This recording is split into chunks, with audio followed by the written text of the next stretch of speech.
Hey, we're on air. Today is Thursday, May 30th, and this is a meeting to check in on how to help spread the word on Backed Up CMS. We call these our community outreach meetings. And we have reorganized the agenda a little bit based on last week's meeting, trying to prioritize the stuff that we thought reaches outside of our community as opposed to the stuff that people in our community would see first, rather than community in reach, I guess. So the top of our agenda has external mentions. Something we've talked about being really successful for us in the past is having articles written on sources that are not backdropcms.org or our own websites. And I think when Backdrop first came out, we had a lot of outreach in that sense, and everybody was really interested in what was going on. But it's been going on for a while now, and people have sort of, the people who make those blogs and podcasts and whatever know about us now. But I also think that now is really good timing for us to revisit them and say, hey, now that there's a 777 end of life, maybe we should do another focus on Backdrop and use that as a jumping off point to give all the people who heard about us 4 years ago an update as to what's going on with Backdrop. Because some people are like, oh, I didn't realize you guys had been working for 4 years. And I think it would be really good to help kind of get that message out that like this is not just 777. Like we've been adding a bunch of stuff, and we're sticking to our principles and all of that. So the issue here is how to get Backdrop promoted in those places. So I think number one, we should revisit the places where we've already been featured and have them see if they're interested in doing a update sort of thing.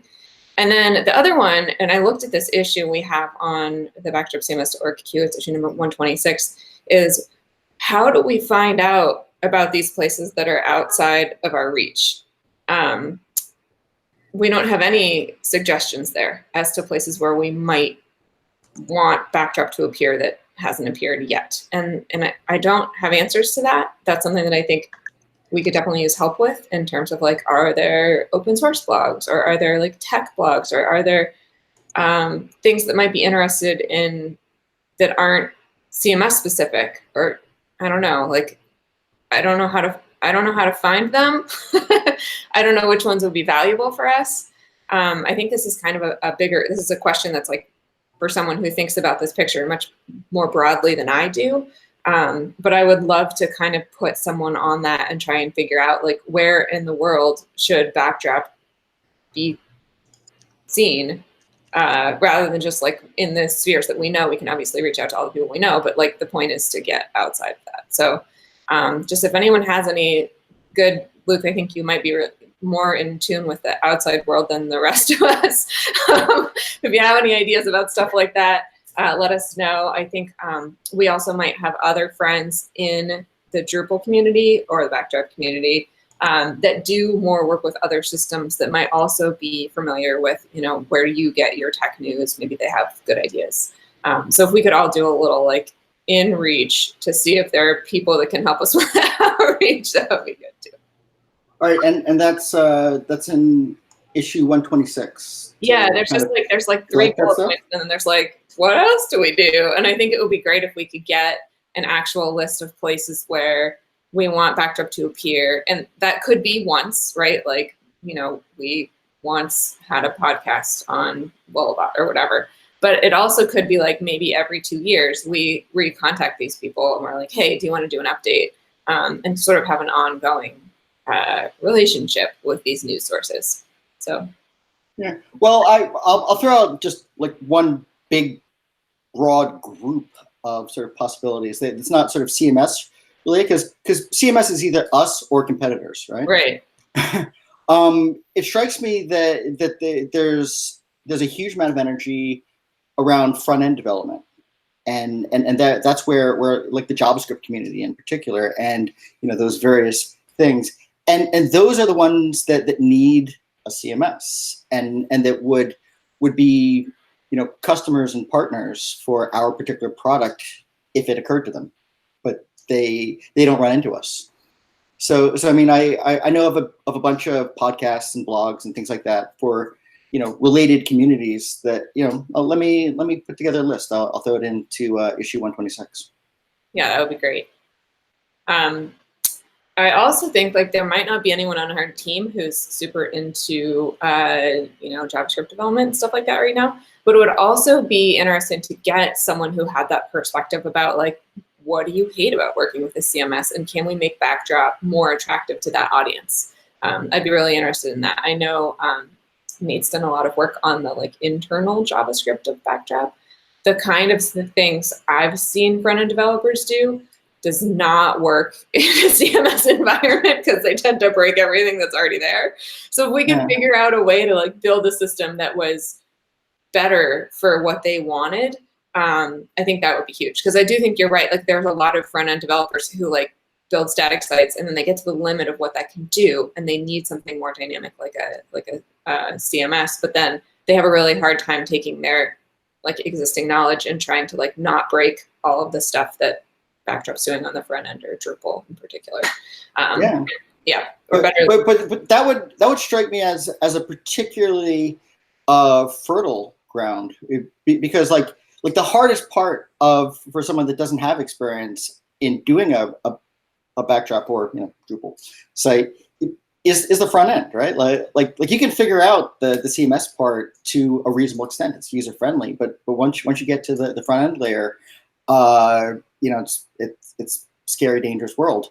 So given a community of people that have that covered, that actually like paves the path for us to really add value.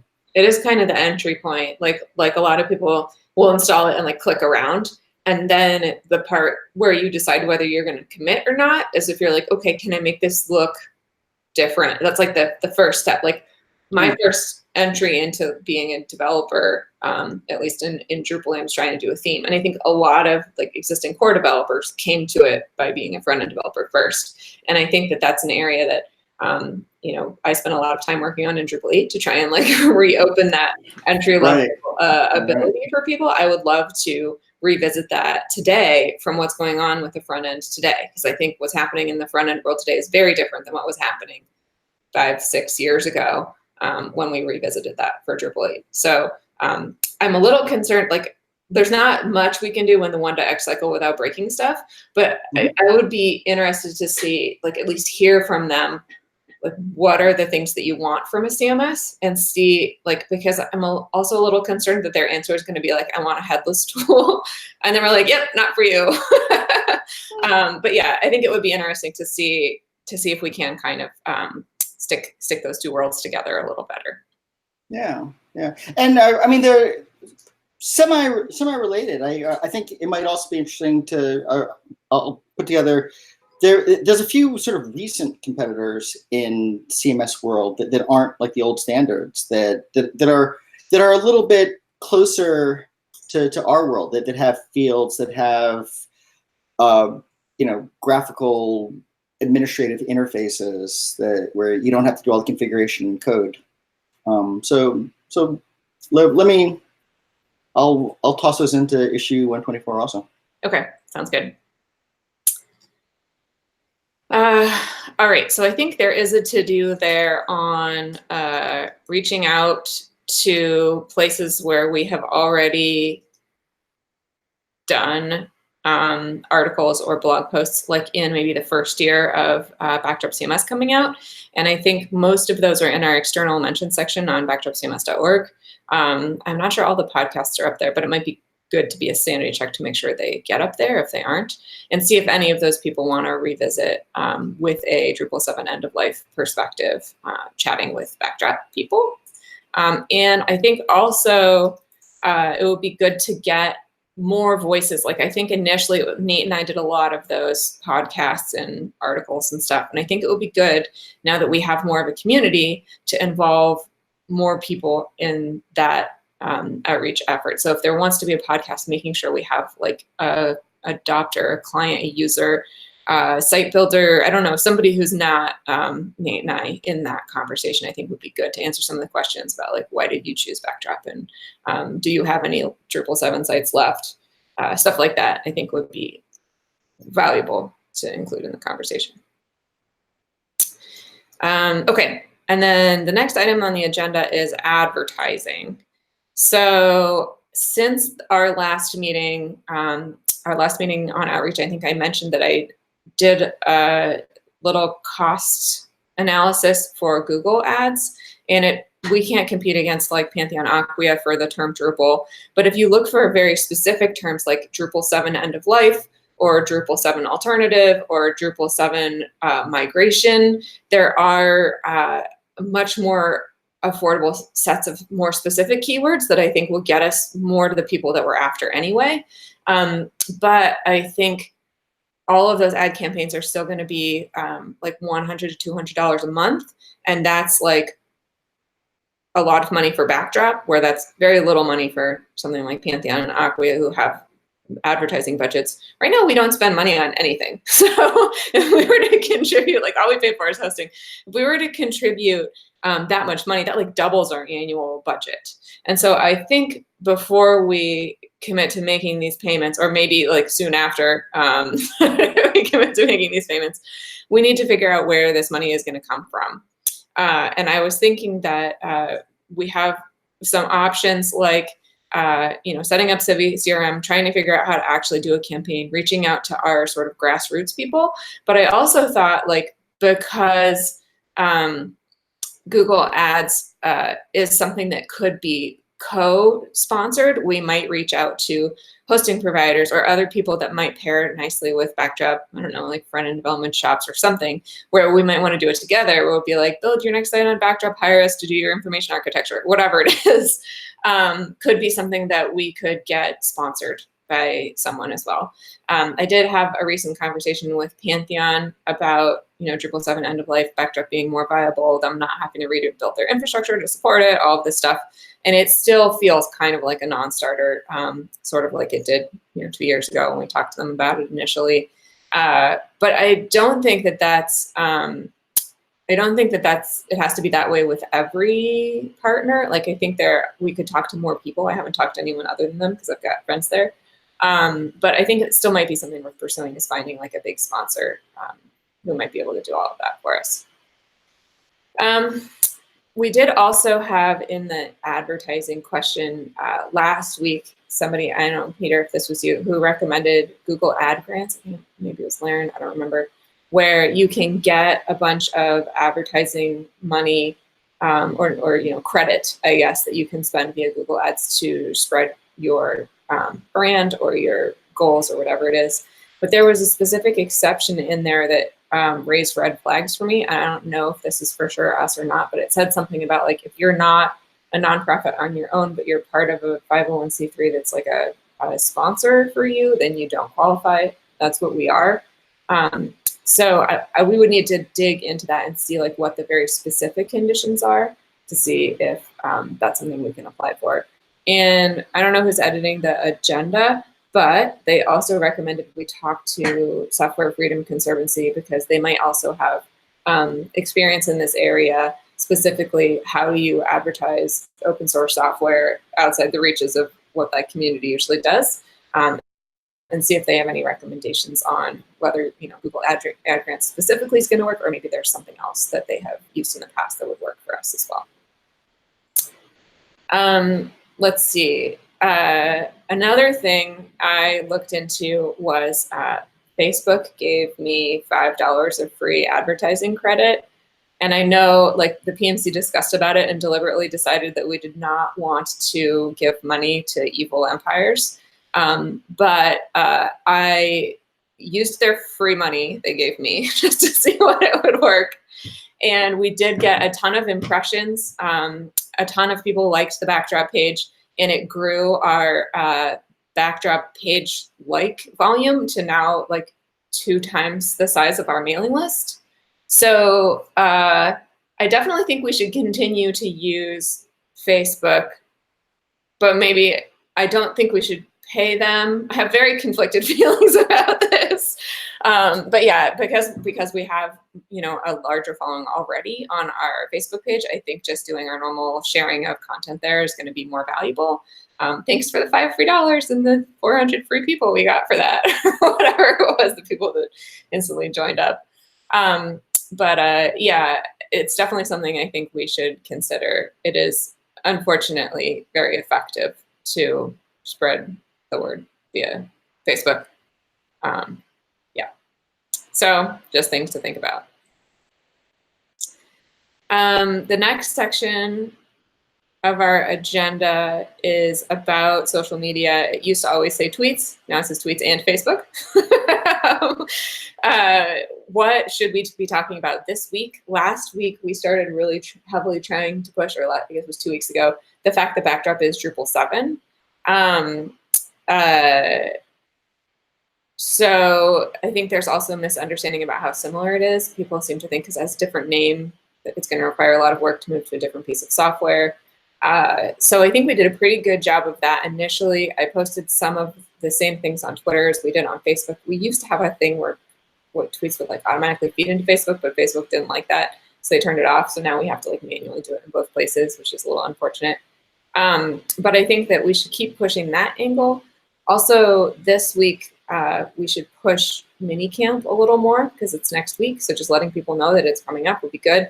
I'm not sure how many people are in the Minneapolis area that we'd get that way. Of course, Facebook would let us target them specifically, but yeah, just something to think about is if we should be trying to figure out how to get people outside of our reach in specific locations to come to events and stuff. But anyway, thoughts on that.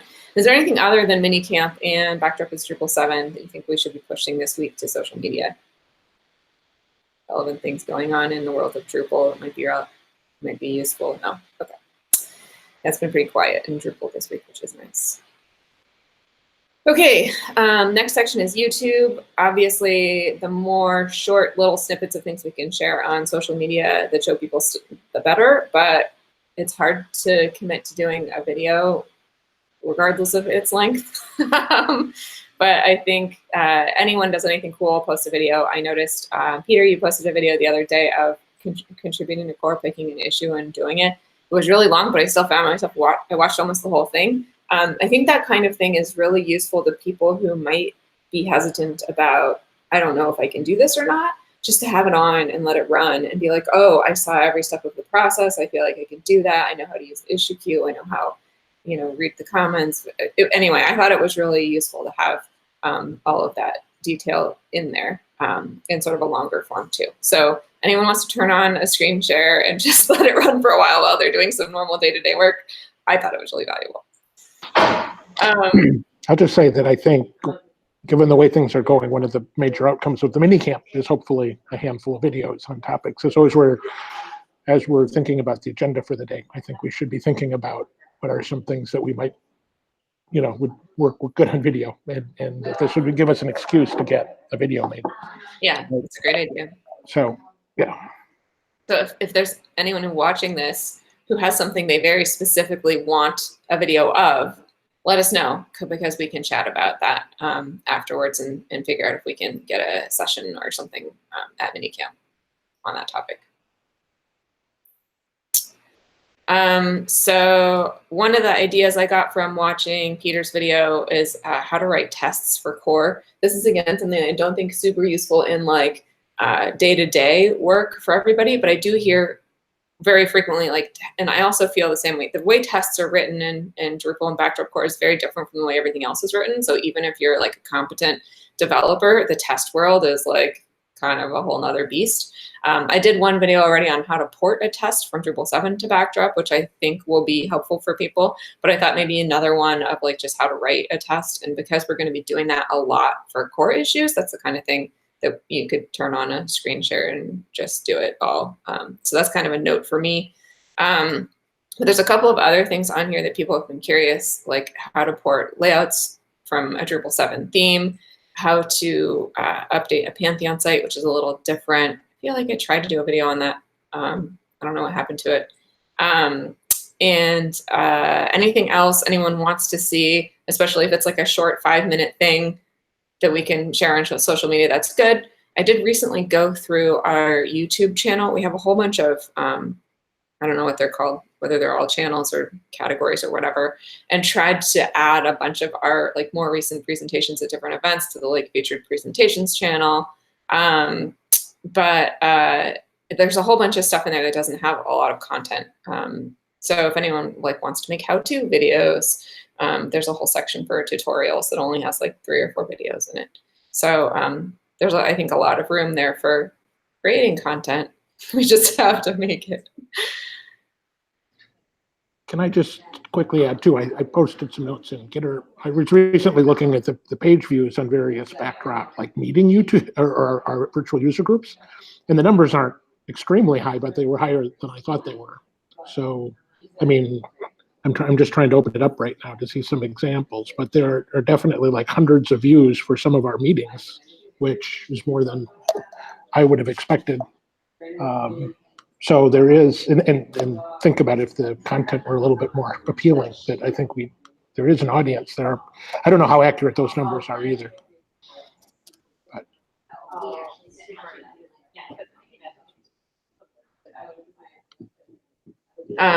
Where did, sorry, I can't, where did you put your thing? Oh, here is it. This Google Docs thing.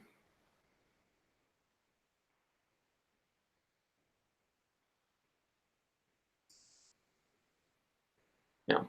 Okay. I don't know. You're muted. A couple weeks ago, I just posted, or about a week ago, I think it was, I just posted some random numbers and things from, but it's like, well, I think we can sort by number of views. I'm doing this on the YouTube page right now, and like some of the really early YouTube, I don't know.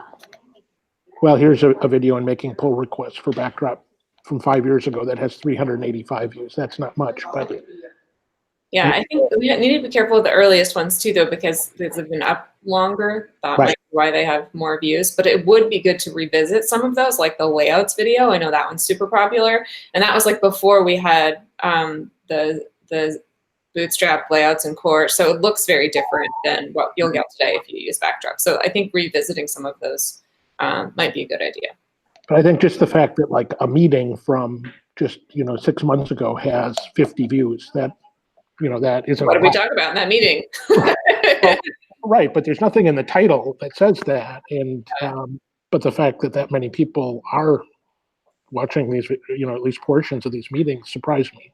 So I just think it's worth to keep that in mind. Okay. Let's see. So I think that's it for videos. Next on our agenda is events. We have mini camp next week, which is the one that's coming up. We also had Drupal Camp Stanford. I think it was 2 weeks ago. It'll be good to have a write-up on every event that happened. I think I missed a recent one also, but I think Nate and I are the only ones who can do the Drupal Camp Stanford write-up because we're the only ones that were there. But that would be interesting because Drupal Camp Stanford became Web Camp Stanford this year. So I think it would be good to do a write-up on that and see how it went. All upcoming events are on our events page. If you want to see other things, there's a whole bunch of stuff there. Not just in the US, we've got European and Australian events on the calendar now too, which is nice. Meetups. I don't think we've done a meetup in the Bay Area recently. I don't know, Luke, if you want to pick a date and we can try and do one, but that might be fun. We do need to, now that it was coming up on like summer and everybody's vacation plans, that might be hard to choose a date, but I think the sooner we do it, the better. So if we want to do one like 2 months out or something. Yeah. Another thought, Tim, you did a virtual user group at the beginning of the month. Is there another one? Well, this month is Twin Cities Camp the first week, so that doesn't make any sense. Right. Although, right, I've been too busy to do one early this month. We could do one later in the month, or I don't know. We could try to do a live hour from the minicamp and call it a virtual user group.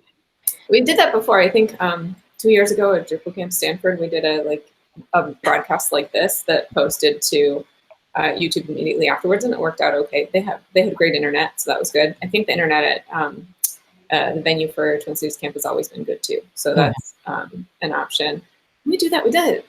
Berkeley once with terrible internet. not UC Berkeley. They had good internet there. I think it was from the summit once. It's like questionable. But yeah, I think in general that could be good. I do like doing the virtual user group at the same time every month. I think is helpful. So if maybe we should set up some tweets to go out on Tuesday. That's like, hey, we're not going to do anything today, but tune in on Thursday for live whatever. And then that way, if there is anyone who normally would have watched the Tuesday thing, they will know to come on Thursday. Up until I know, I think it hasn't actually been super regular, like always on the same day. I think I've been sort of shooting for early in the month. So okay. It's a little bit regular, but it hasn't been perfect. So Okay. it would be nice to get onto a perfect schedule or a regular schedule. It's worked so far. So Yeah.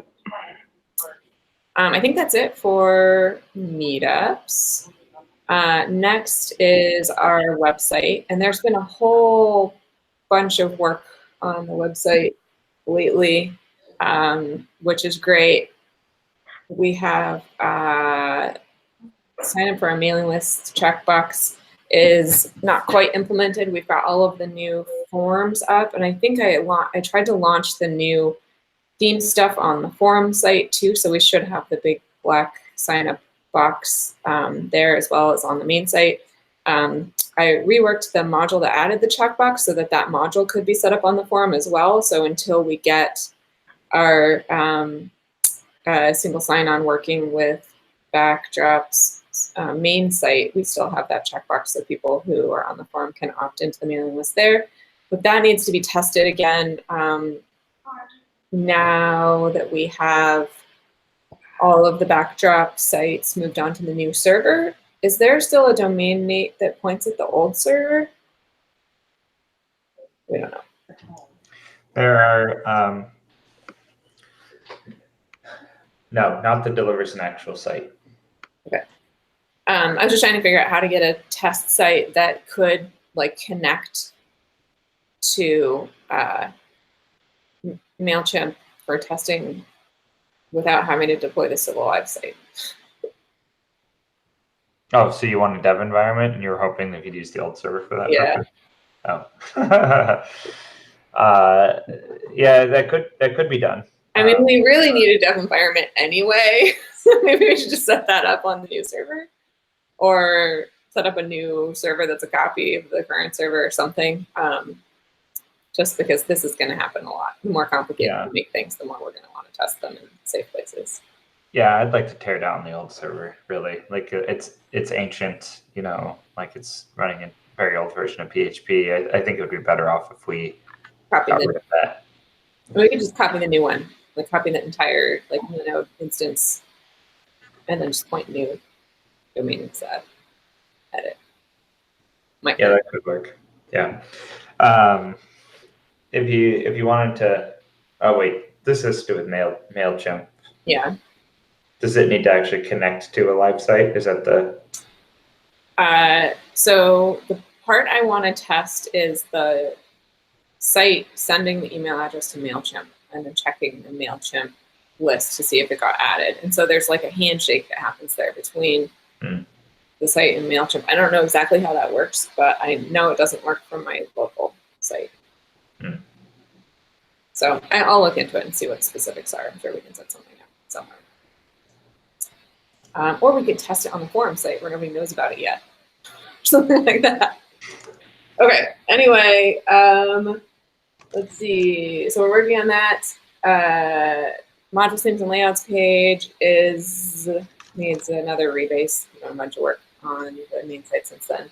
Demo button is not on here, but that is done, and we're ready to put it on the home page. But I think we're stuck on making sure that the secondary page is still there. And I don't know. There was another page that was like, see more stuff, more ways to install Backdrop, and then there was a list. And I know we have a content type, and I know there's stuff in the database for that content type, like Pantheon and DDEV and Lando. And I guess it's not. Yeah, I don't know. Whatever other options we have are there. But I'm not sure how it looks. So we need to look at it and make sure it looks. Find the URL, look at it. But that I think is close. I don't have that on the agenda, but. And then we have a whole bunch of other issues in the backdropcms.org queue that we're working through. There's good ideas. People are having lots of good ideas now. So thank you everybody for having good ideas. Keep them coming. Blog posts. We still do not have a blog post up about 1.3. I think we were supposed to have our second release yesterday and pushed to Pantheon. Nate, I saw you merging issues in the queue yesterday. Do you think it's worth doing another release, or should we just do a cutover? We can talk about dev meeting. Yeah, let's talk about the dev meeting. Okay. So we need a blog post and we need a newsletter draft to be ready for when that happens. Oh, we lost Nate. Let's see. Sprint summary, upgrade versus migration summary, Stanford summary. There is also a layouts versus layouts blog post in the on the site unpublished that sort of does a backdrop layouts versus Drupal 8 layouts overview. I thought that might be fun to do in a video format or with screenshots or something more than just like 4 paragraphs of text. But I also wondered if maybe that should come from somebody other than me. I don't think I said anything bad about Drupal 8, but haven't used it either. So I'm not sure if I'm the best person to be an expert on that. Yeah, anyone has any other ideas about blog posts that we should write? We are open to it. I have been getting a lot of requests lately via info@backdropcms.org from various people who are very motivated to write blog posts for us and want to know how much it will cost. I have a feeling these people all want like backlinks to their other things. And so I have been replying to all these people, even though Nate thinks that I should maybe not waste my time on it, just in the hopes that maybe one of them does write like good content. Like I feel like clickbaity content, something like, you know, which CMS is right for you, could still be valuable to us, but I don't know. So I'm like, I have hesitations about it. I've been trying to like encourage the people to like write a post, but like maybe not promise them that it'll get posted. And like, sure, write a post, it'll get reviewed and we'll maybe post it. And they're like, okay, how much does it cost? And we're like, we don't charge anything. And they're like, really? And then they never write a post. So yeah, we'll see if that actually happens or not. I have a feeling most of them won't be anything we'll want to post, but I'm hoping that maybe 1 or 2 will be. Because then we'll at least get somebody writing content. Oh, speaking of writing content, we have community spotlights ready to go. I think we've got 4 or 5 of them. So if we ever get to a point where we don't have anything to post, that might be something where we could, you know, schedule a bunch of those to go up. I would kind of like them not all to be back to back. So if we could do like 1 and then the 1.3 post and then another one and then like some other post, I think that would kind of be good.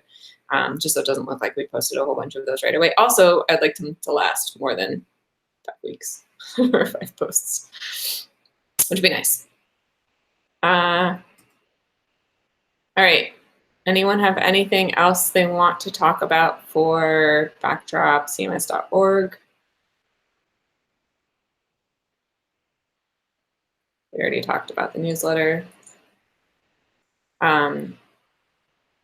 We have a whole map of the types of content we want in issue number 349, which is our content strategy overall issue. So if anyone wants to help us with content, that would be good.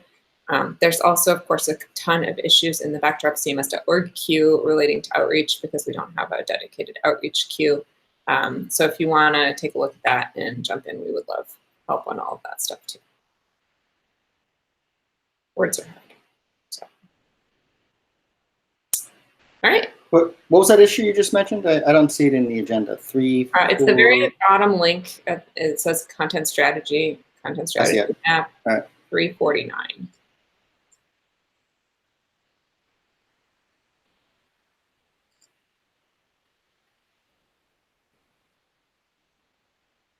All right. Well, thanks everybody for coming to this meeting. We have a to reach out to Software Freedom Conservancy as well as other people that may have mentioned Backdrop in the past and see if they want to do a recap. And then there's a whole bunch of ongoing issues we should address too.